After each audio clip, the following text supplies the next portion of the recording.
Hello friend, আমি সঙ্গীতা চ্যানেলে আপনাদেরকে স্বাগত।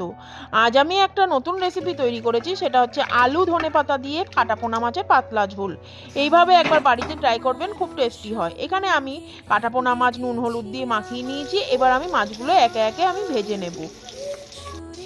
এক পিঠ আমার ভাজা হয়ে গেছে, আমি আবার উল্টে দিয়েছি পরের পিঠ ভাজার জন্য। আমার সবকটা মাছ একেবারে ভাজা হয়ে গেছে। এবার আমি এখানে কিছু লম্বা করে আলু কেটে নিয়েছি, এখানে আদা দিয়েছি আর রসুন দিয়েছি। কড়াইতে আমি তেল দিয়ে নিয়েছি, তার মধ্যে একটু কালো জিরে আর 3টে কাঁচা লঙ্কা ফোড়ন দিয়ে ভালোভাবে একটু ভেজে নিয়েছি।